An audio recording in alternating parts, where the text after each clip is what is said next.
ቡናውን በዚህ ጸረ ብግነት አንቲ ኢንፍላማቶሪ ዘዴ ያጠናክሩ። ከመድኃኒቶች የተሻለ አብዛኛው ሰው በየቀኑ ጠዋት ቡና ይጠጣል። ነገር ግን ይህ የምትጠጡት የጠዋት ቡና በሰውነታችሁ ውስጥ ያለውን ብግነት ኢንፍላሜሽን ሊጨምር ወይም በትክክለኛው መንገድ ከተጠቀማችሁት ጤናችሁን ሊያሻሽል እንደሚችል ብነግራችሁስ? የጠዋት ቡናችሁ ኃይልን የሚጨምር ጉልበትን የሚያሻሽል ብቻ ሳይሆን ብግነትን የሚቀንስ ሆርሞንን የሚያስተካክል የጨጓራ አንጀት ሽፋንን የሚጠብቅና ይበልጥ ጤና እንዲሰማችሁ የሚያደርግ ቀላል ዘዴ በነግራችሁስ? ከዛም በላይ ብዙ ሰዎች ቡና ሲጠጡ የሚሰሯቸውና ሰውነታቸውን የሚጎዳ የተለመዱ ስህተቶች ምንድን ናቸው?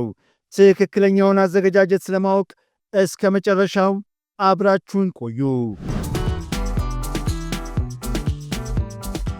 ቡና እንደ ባህላዊ መጠጥ ለረጅም ጊዜ ጥቅም ላይ ውለዋል። በውስጡ በአንቲኦክሲዳንት ውህዶች የተሞላ በመሆኑ በራሱ በርካታ የጤና ጥቅሞች አሉት። ነገር ግን በቅርብ ጊዜ ቡና በጤና ላይ በሚያመጣው አሉታዊ ተጽዕኖ የተነሳ መጥፎ ስም እየተሰጠው ይገኛል። ምክንያቱም አብዛኞቹ ሰዎች ቡናን በተሳሳተ መንገድ ስለሚጠቀሙት ነው። ይህም ከሆርሞናቸው ጋር እንዲጋጭ፣ በሰውነታቸው ውስጥ ብግነት እንዲጨምር፣ የጨጓራና አንጀት ሽፋናቸውንም እንዲያዳክምና የኮርቲሶል ሆርሞን መጠናቸውን እንዲያቃውስ ያደርጋል። ብዙ ሰዎች ቡና ከጠጡ በኋላ የመንቀጥቀጥ፣ የመጨነቅና የፍርሃት ስሜት ይሰማቸዋል። ከሰዓት በኋላ ደግሞ የኃይል መቀነስ፣ ኢነርጂ ክራሽ ያጋጥማቸዋል። ይህም የሆነው በጠዋት ቡና ምክንያት እንደሆነ አይረዱትም። በተጨማሪም የጨጓራ ጤናቸው መታወክ ዋናው ምክንያት ይኸው ቡና ነው። ዋናው ችግር ቡናን ጠዋት በባዶ ሆዳቸው መጠጣታቸው ነው። ሰውነታችንን መጉዳት የሚጀምረው እዚህ ጋር ነው። የጨጓራ ሽፋናችንን ይጎዳል። ሰውነታችን በተፈጥሮ የሚያመርተውን የኮርቲሶል ሆርሞን ሥራ ያውካል። የደም ስኳር መጠንን ያዛባል።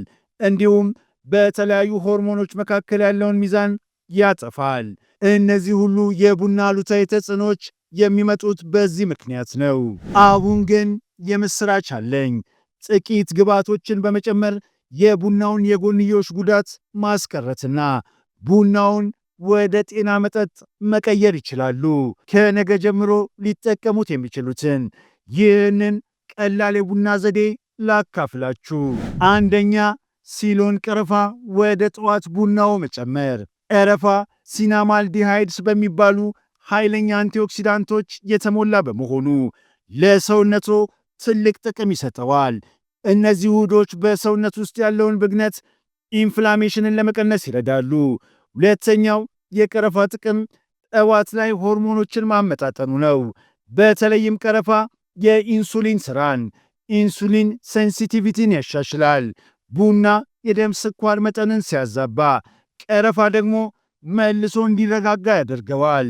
ቡና በብቸኝነት ሲወስዱ ለሚፈጠረው የድንገተኛ መንቀጥቀጥ ወይም የጭንቀት ስሜት ምክንያቱ ይኸው የደም ስኳር መዛባት ሲሆን፣ ቀረፋ ግን ስኳር እንዲረጋጋ በማድረግ ይህ ስሜት እንዳይፈጠር ይረዳል። ስለዚህ ይህ የመጀመሪያው ማሻሻያ ነው። በሰውነት ውስጥ ብግነት ለመቀነስ፣ ሆርሞኖችን ለማመጣጠንና የደም ስኳር መጠንን ለማረጋጋት በጠዋት ቡና ውስጥ ቀረፋ ይጨምሩ። ሁለተኛ፣ ኤምሲቲ ኦይል ወይም የኮኮናት ዘይት መጨመር። ቡና ጠዋት እንደጠጡት ከሚያደርጓቸው ነገሮች አንዱ በአድሬናል እጢዎች ላይ ከፍተኛ ጫና በመፍጠር ኮርቲሶል የተባለውን ሆርሞን በከፍተኛ ሁኔታ እንዲጨምር ማድረግ ነው። ይህ የኮርቲሶል መጨመር ጠዋት ላይ ከፍተኛ ጉልበት ቢሰጡትም ከሰዓት በኋላ ግን ድንገተኛ የድካም ስሜት ያመጣባችኋል። እዚህ ጋ ነው ኤምሲቲ ኦይል ወይም የኮኮናት ዘይት የሚጠቅሙት። እነዚህ ዘይቶች በጥሩ ስብ ጉድ ፋትስ የበለጸጉ በመሆናቸው የኮርቲሶል መጠንን ያረጋጋሉ። በዚህም ምክንያት ቀኑን ሙሉ ወጥ የሆነ ጉልበት እንዲኖሮት ያደርጋሉ። በካፌን ምክንያት የሚመጣው ድንገተኛ የድካም ስሜትም ይቆማል። አንድ የሻይ ማንኪያ ዘይት ብቻ በቂ ነው። ሶስተኛ፣ ኮላጅን ፓውደር መጨመር። ይህ አማራጭ ነው። ነገር ግን ኮላጅን የጨጓራና አንጀት ሽፋንን ከመጠበቁም በላይ ጠዋቶን የሚጀምሩበት ትክክለኛ አሚኖ አሲድና ጥራት ያለው ፕሮቲን ይሰጦታል። በተለይ የጠዋት ቡና የቃር ስሜት የሚፈጥርባችሁ ወይም እንደ ጋዝ፣ ሆድ መነፋት ያሉ የጨጓራ ችግሮች ካሉባችሁ ኮላጅን ፓውደር መጨመር እጅግ ጠቃሚ ነው።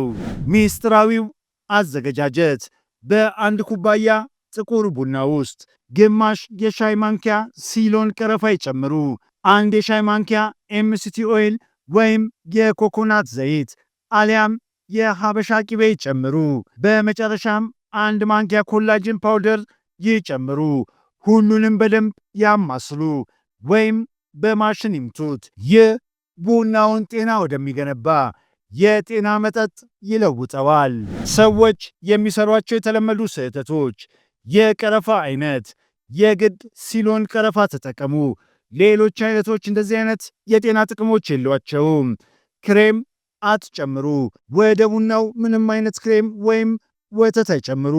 ጥቁር ቡና መሆኑ ይመረጣል። ጊዜውን ይምረጡ። ከእንቅልፎ እንደተነሱ ቡና ይጠጡ። ቢያንስ ከ30 እስከ 45 ደቂቃ ቆይተው ቢጠጡት ሰውነቶ ከቡና የተሻለ ጥቅም እንዲያገኝ ይረዳዋል። ይህ ቀላል ዘዴ ቡናውን ኃይለኛ ያደርገዋል። ያኔ የመረበሽና የጭንቀት ስሜት እንደሚቀንስ፣ ድንገተኛ ድካም እንደማይሰማዎት፣ እንዲሁም የተሻለ የአእምሮ ንቃትና ትኩረት እንደሚኖሮት ያስተውላሉ። ማስጠንቀቂያ፣ የኮኮናት ዘይት ወይም ኤምሲቲ ኦይል መጠቀም ስትጀምሩ ወዲያውኑ በአንድ ማንኪያ አትጀምሩት። ሆዳችሁ እንዲላመድ በግማሽ የሻይ ማንኪያ ጀምራችሁ ቀስ በቀስ ወደ አንድ ማንኪያ ብታሳድጉት ይመረጣል። ሁለተኛ፣ የቡናው ጥራት ኦርጋኒክ መሆኑ።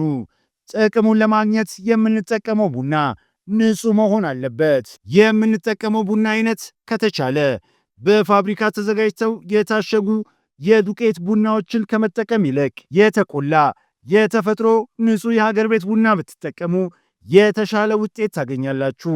ምክንያቱም የታሸጉ ቡናዎች ውስጥ የተለያዩ ኬሚካሎች ሊኖሩ ይችላሉ።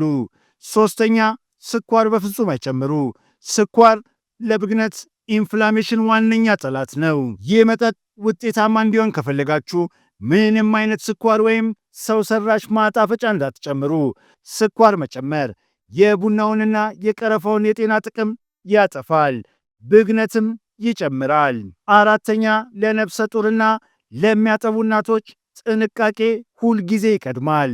ነፍሰ ጡር የሆናችሁ ወይም የምታጠቡ እናቶች ይህ ውህድ በውስጡ ቀረፋና ካፊን ስላለው ከመጠቀማችሁ በፊት የግድ ሐኪማችሁን አማክሩ። አምስተኛ፣ ውሃ መጠጣትን አይርሱ። ቡና የሰውነት ፈሳሽን የማስወጣት ባህሪ ስላለው ይህንን የጤና መጠጥ ከጠጣችሁ በኋላ በቂ ውሃ መጠጣት እንዳትረሱ። ይህም የኩላሊታችሁን ጤና ለመጠበቅ ይረዳል። በመጨረሻም ይህ መጠጥ በአንድ ቀን ለውጥ የሚያመጣ ሳይሆን በሂደት ጤናችሁን የሚገነባ ነው።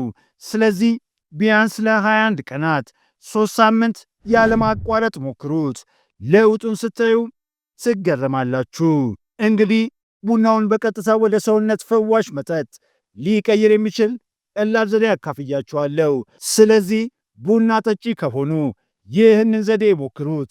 ከጥቂት ሳምንታት በኋላ ሰውነታችሁ ላይ የተሰማችሁን ለውጥ በኮሜንት መስጫው ላይ አጋሩኝ። ይህ ቪዲዮ እንደጠቀማችሁ ተስፋ አደርጋለሁ። ቪዲዮን ከወደዳችሁት ላይክ አድርጉት፣ ቻናሌን ሰብስክራይብ አድርጉት። እንዲሁም ይህ መረጃ ይጠቅማችኋል ለምትሏቸው ሰዎች ሁሉ አጋሩት።